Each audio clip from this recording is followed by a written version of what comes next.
Okay, you know that exact moment, right? Your phone buzzes, it's your banking app, and honestly, you already know what it's going to say before you even open it. It's kind of like walking right into a horror movie you've already seen. You check your balance, and there it is, $1,742. And then, literally as if on cue, the universe decides to test you.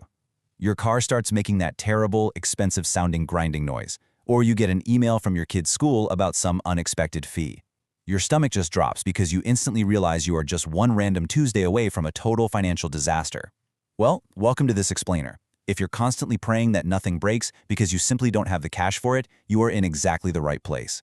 Today, we are going to walk through a foolproof, step-by-step roadmap to building a $600 emergency fund in just 60 days.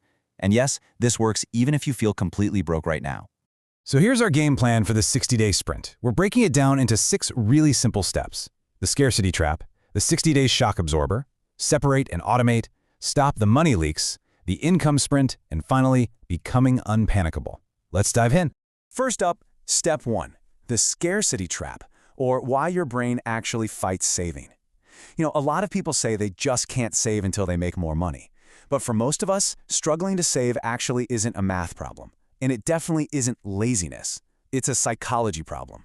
Your brain is literally hardwired to prioritize your immediate survival today over some vague idea of stability tomorrow. Just to put into perspective exactly how common this is, let's look at the numbers. According to Bankrate, nearly 1 in 4 Americans, so 24%, have absolutely zero emergency savings. Nothing at all.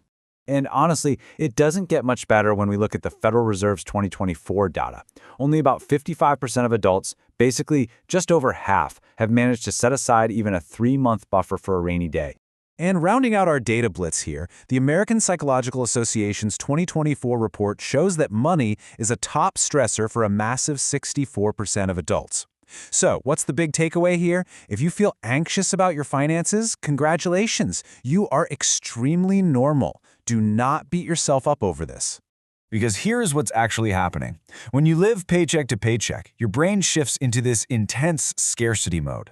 And this predictably triggers 3 specific behaviors. You fixate entirely on your immediate problems, you completely ignore future risks, and because you're so incredibly stressed, you reach for little comfort purchases just to self-soothe.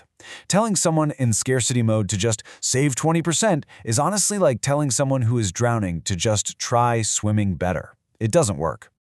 All right, moving to step 2, the 60-day shock absorber. We need to reframe the goal here. We do not need a perfect, massive $10,000 emergency fund right now. Trying to hit that when you're broke is just way too overwhelming. What you actually need first is a shock absorber to stop that terrible financial domino effect of overdraft fees and total panic. So our target is incredibly specific. We are going for $600 in 60 days. Now, why $600? Because it's big enough to handle most of those random Tuesday problems, like a flat tire or some weird utility bill, but it's still small enough to be actually achievable. If you break the math down, it's exactly $10 a day. That's it. That is our entire mission. Now, I know what you might be thinking. I barely have enough to pay my bills right now. Where on earth do I find $10 a day? Well, we're not going to find it by suffering. We are going to build a behavior machine. Over the 60-day sprint, we'll use a precise 4-step framework. Separate, stabilize, squeeze, and supplement. Which brings us to step 3, separate and automate. This is how we hunt for that very first $100. We start with week 1, and day 1 isn't actually about saving money. It's about stopping the habit of saving in the exact same place you spend. Willpower is not a strategy, folks. Your environment is your strategy. Look, if your emergency fund is sitting right there in your checking account, it's not an emergency fund. It's a snack fund. Your brain just sees visible money as available money. So your very first move today is to open a separate, hidden savings account. If your bank lets you hide it from the main login screen, absolutely do it. Then set up an automatic transfer timed to hit right after payday, even if it's just $3 to $5 a day.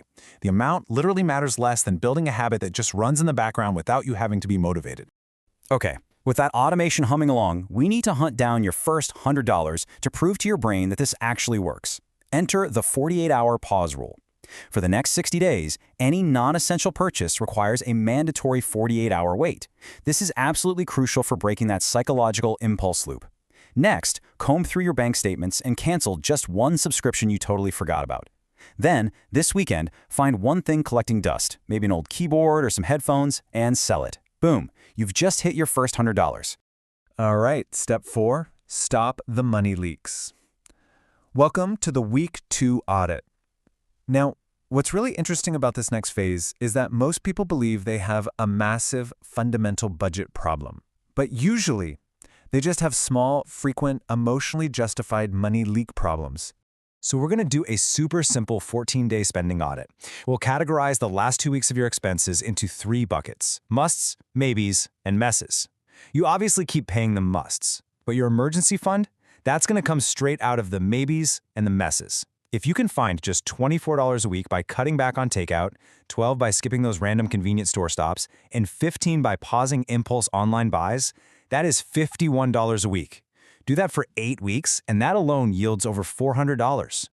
And by the way, groceries are usually where these leaks happen the most, simply because food decisions almost always happen when we are tired. To fix this, pick a few simple, default staple meals, like the ones here, and just repeat them to completely eliminate decision fatigue. But please, notice that final point. You have to include one planned weekly treat. Total restriction breeds rebellion. If you remove all the joy from your week, you are 100% going to rebound and overspend.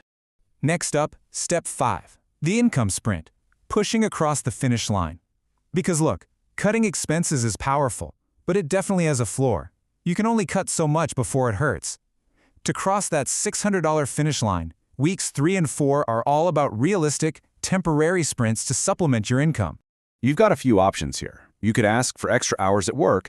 Just 4 extra hours a week at $15 an hour adds up to $240 in a month. Or you could take on one weekend money mission, like delivery driving, with a strict goal of making $150. Finally, pick up the phone, call your internet or cell provider, and negotiate your bill down.